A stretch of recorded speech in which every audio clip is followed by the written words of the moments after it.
Olivier Klein, MRPS de Clichy-sous-Bois, et il est l'invité de France Bleu Matin, Noé. Bonjour Olivier Klein. Bonjour. Est-ce que vous êtes inquiet ce matin? Ce matin, non, je ne suis pas inquiet particulièrement. Pourquoi? Nous revenons sur évidemment les violences de ces derniers jours dans certaines villes, dans certains quartiers. Ça ressemble un petit peu à ce qui s'est passé en 2005 à Clichy-sous-Bois, chez vous, ou pas du tout? Avec la mort de Ziad Ebouna dans un transformateur électrique alors qu'il voulait échapper à un contrôle de police. Je crois qu'il ne faut jamais comparer trop hâtivement des drames. Ce qui est certain, c'est qu'il y avait le risque que le drame que Théo a connu puisse dégénérer, comme ça a été le cas sur un certain nombre de violences. Et il fallait être attentif, trouver les mots pour réconforter les familles, dire aux habitants de ce pays, en particulier des quartiers populaires, qu'ils étaient complètement dans la République et que cet acte était un acte inadmissible. Et Ce qui n'avait pas été fait en 2005 à Clichy-sous-Bois. en 2005, je crois qu'effectivement, les mots sur le drame insupportable qu'ont vécu les familles de Ziad Ebouna n'avaient pas été à la hauteur de ce drame.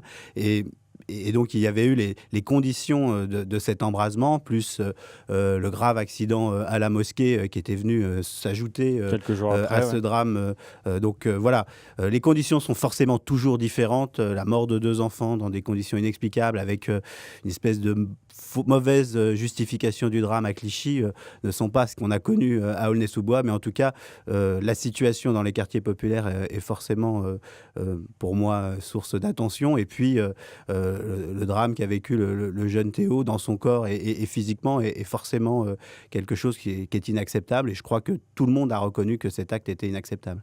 Les violences urbaines de ces derniers jours, est-ce qu'elles sont dues au fait que ce sont les vacances scolaires? Et est-ce que tout va prendre un terme aujourd'hui avec la rentrée?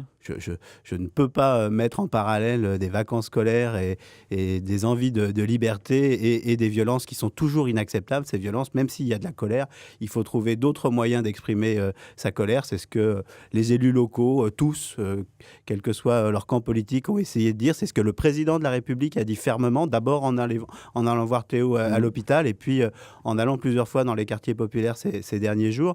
Donc voilà, il n'y a pas de lien avec des vacances, non, surtout pas. Les vacances, et c'est ce qu'on fait dans nos villes, eh bien, c'est fait pour apporter des loisirs pour ceux qui ne travaillent pas. Et puis pour les autres jeunes qui sont à la recherche d'emploi, c'est toujours continuer à essayer de les aider. Olivier Klein, derrière ce qui s'est passé, il y a évidemment des reprises et des attaques politiques. Et que répondez-vous à ceux qui disent, ben voilà, c'est ça, gauche et droite, les banlieues ont été abandonnées depuis 2005? On ne fait jamais assez pour les quartiers populaires parce que dans ces quartiers, il y a des urgences sociales, des urgences en termes de logement, des urgences en termes de déplacement, l'urgence de se sentir complètement appartenir à la République, l'urgence de savoir que si on a réussi ses études, on trouvera aussi vite du travail qu'un autre. Donc on ne fait jamais assez, on ne va jamais assez loin, et Mais est-ce que surtout ça pour s'est les dégradé? habitants. À Clichy-sous-Bois, si je prends l'exemple que je connais le mieux, ça ne s'est pas dégradé. Mais en même temps, l'action publique, elle est trop longue. Aujourd'hui, on en parlait tout à l'heure, on voit enfin les rails du Hors tramway antenne. à Clichy-sous-Bois, hors antenne, on en parlait. Et c'est vrai que ça fait tellement longtemps qu'on parle de ce tramway que... Oui, parce qu'en 2005, il y avait déjà, on parlait de Clichy-sous-Bois, ville isolée dans le 93, difficile de se rendre à Paris, une ville enclavée. Il y avait eu la promesse d'un tramway. Jean-Paul Huchon, qui était président de la région, était venu plusieurs fois ici pour dire en 2017, il y aurait ce tramway. Là, il n'y a que les rails. L'action publique, au regard des urgences, n'est jamais assez rapide dans les quartiers populaires. Les gens souffrent pour aller travailler, les gens souffrent pour trouver du travail, les gens souffrent souvent dans leur logement. Il y a des problèmes d'ascenseur, il y a des problèmes à Clichy-sous-Bois, en particulier de copropriété dégradée.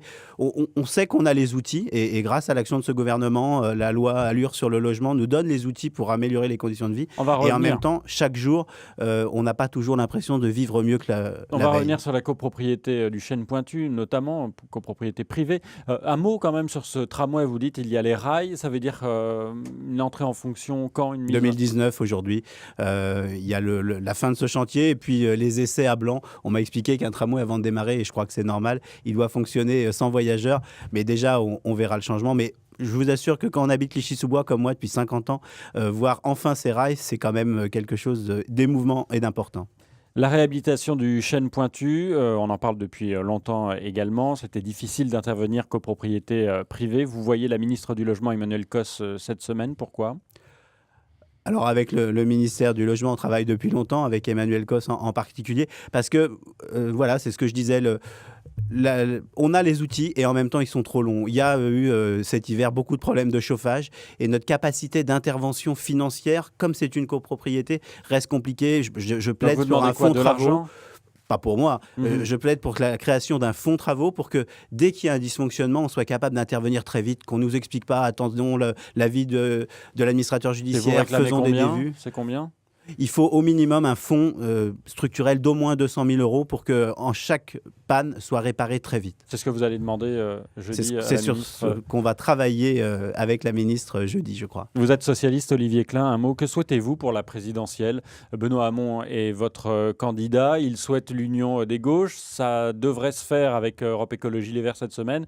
En revanche, c'est quasiment enterré avec Mélenchon.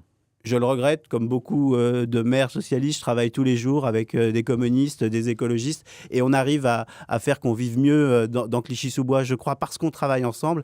Et je regrette vraiment qu'on ne soit pas capable de trouver les conditions de l'union, pas pour soi, mais pour les habitants qu'on souhaite défendre. J'ai peur que cette désunion nous prive, mais en tout cas, moi, je me battrai pour que la gauche soit présente au deuxième tour des élections présidentielles et surtout fasse barrage à la droite et à l'extrême droite. Olivier Klein, maire PS de Clichy-sous-Bois, était l'invité de France Bleu Matin. Interview à retrouver en vidéo sur francebleu.fr. Merci d'être venu. Bonne journée. Merci beaucoup.